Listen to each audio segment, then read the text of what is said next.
Hi, this is Shelley Treacher from the Binge and Overeating Recovery podcast. Today I'm going to carry on telling you what it's taking for me to give up sugar for a month. Last week I told you about what the beginning of that process was like. This week I'm going to tell you what it took to get through the end of the first week. This is day 4.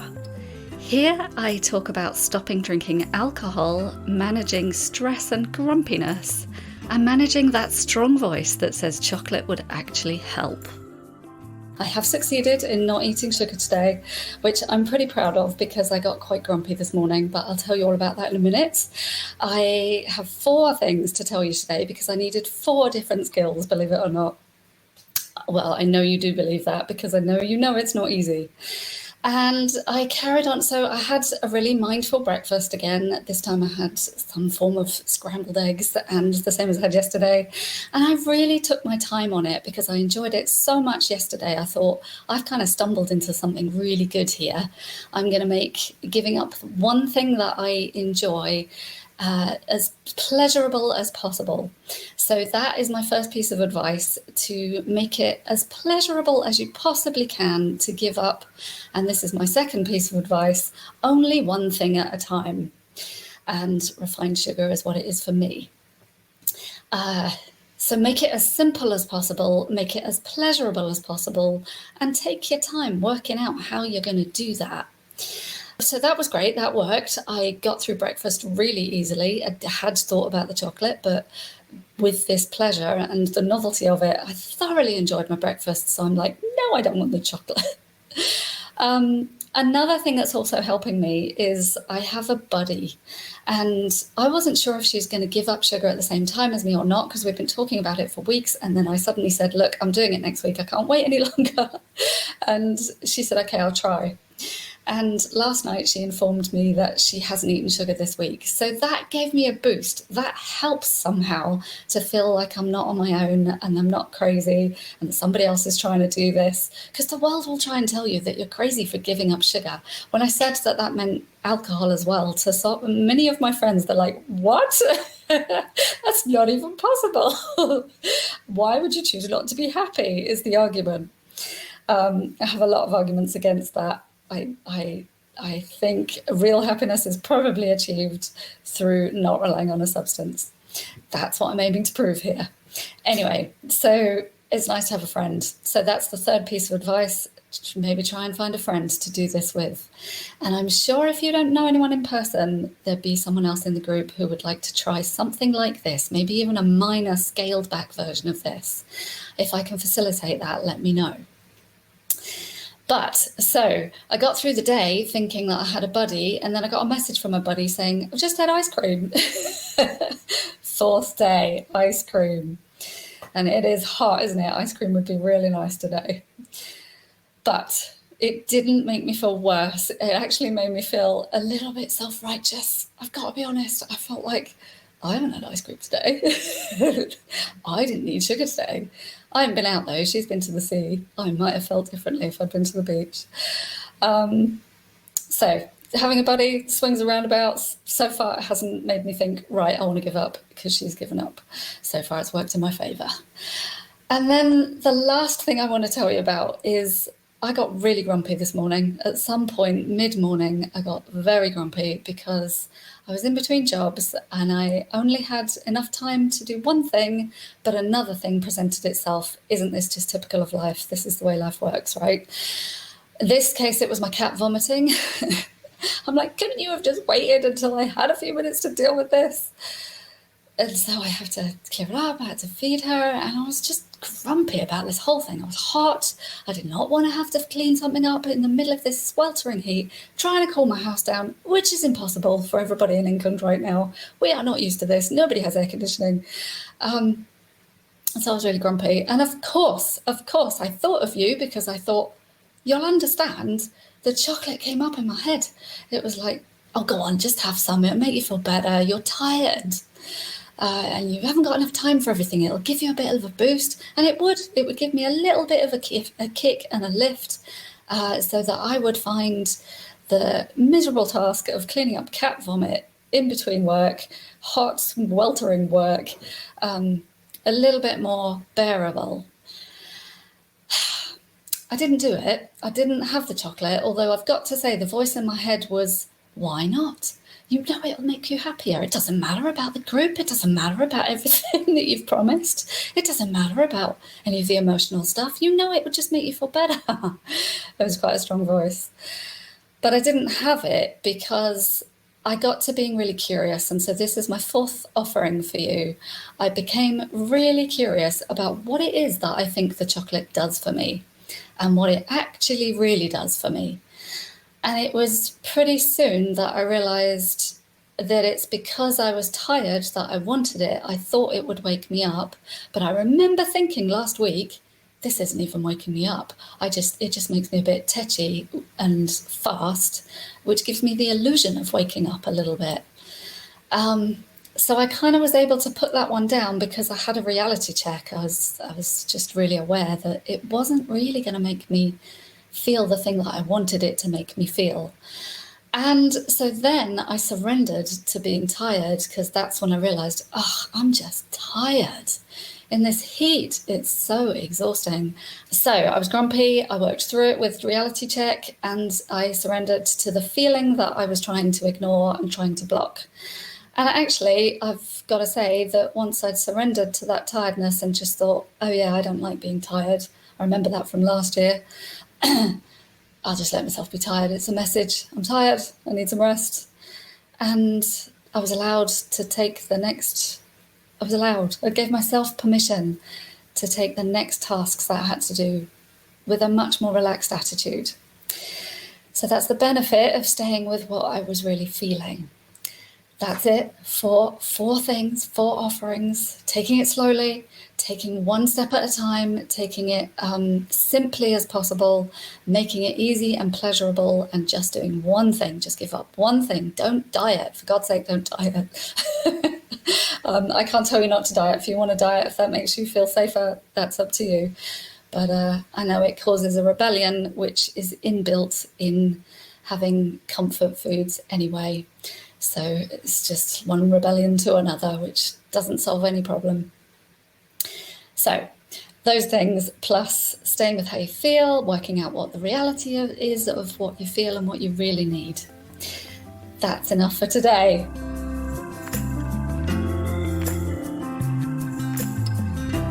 This is day 5, where I talk about not being perfect and about easing up on stress before you start giving up a substance, and about planning in pleasure. I also talk about the real reasons that I have for giving up a comfort substance. Today, I've got a couple of things to say to you, a little bit different to the rest of the week. I'm going to make a confession to you and normalize how normal I am. I'm going to show you that I'm not perfect, and I'm going to promote to you that you try not to be perfect yourself, because we're not, we're human. That doesn't work.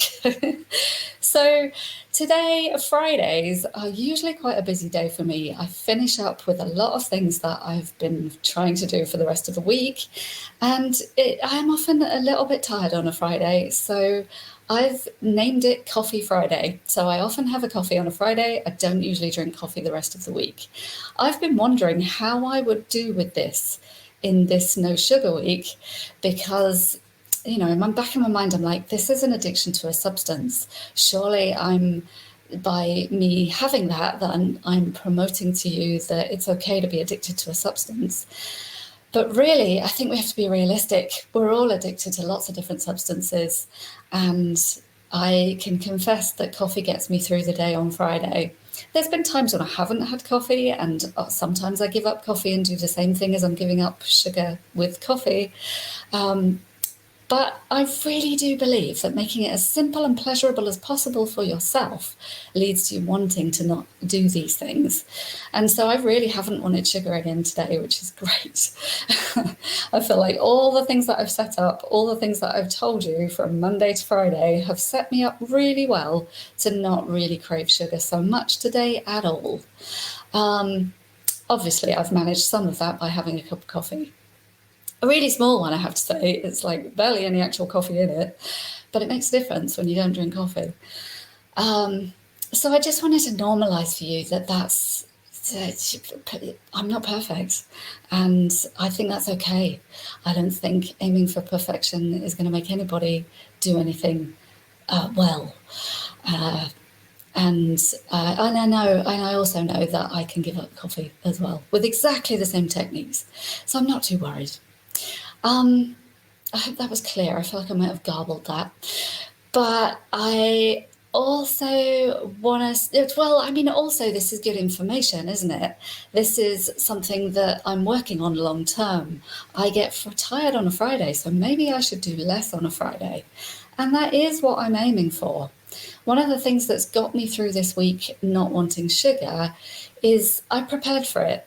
I made my week less stressful. I made myself have less work, and I decided to take myself through my work and through my life much more pleasurably this week. I really prepared for that, knowing that tiredness is one of the things that really trips me up in terms of needing comfort. And it's worked really well. I had actually a really stressful week last week, which is where I got all this information from. Not this week, but the week before. And I just thought, wow, I really need to ease up on that to be able to not want any comfort from the sugar so much, to help myself with that. So I really made some changes this week. I've decided not to take any clients on in the evenings anymore. I'm just doing a couple of groups, and that's a nice decision for me. Not going to be a nice decision for some of my clients, but it's kind of what I have to do. And I decided that I need to do something sociable on Wednesday nights, because that's the night when I feel a little bit like work is taking over, especially now that we're all online. So I need to do something sociable on a Wednesday. And, funnily enough, I realised that I actually have quite a lot of people who have been asking me to go out on Wednesdays. And so now I'm going to say yes. It's funny how you can get locked in a system and habits where I've been thinking that there's nobody I can call on, but I didn't really think about it. I actually have a lot of people I can call on. So that's something nice for myself. I've also done loads of other little things that have just been great. It's been great to address it all this week. But Friday, there's something I can't shift yet. So I chose to get through it with coffee. And I'm working on it. It will change in time. I'm sure of that. So that, again, is to normalise that some things don't change quickly. Sometimes you can't help what your system is, what your structure is, who you're looking after, all the jobs that you have to do. If you're looking after kids and you're working, you're looking after one of your parents, you've got your work cut out, and it's not going to be the easiest thing to change. But those are the things that need to be addressed. Having time for yourself, having pleasure in life, doing things just for the sake of doing them, having the time to do that. The other thing that's on my mind is tonight, Friday nights, I visit my bubble. It's still happening, which I'm really happy to say. My goddaughter lives there and my best friend. And every Friday, I usually have a glass of wine to wind down. At least that's what I'm telling myself. I tell myself I need this glass of wine just to let go. I'm not going to be having that glass of wine tonight. And what I'm going to be bearing in mind the most is that I really don't feel good about going slightly anaesthetised and absent when I see my goddaughter. She's only 10. She certainly isn't absent. She's very present.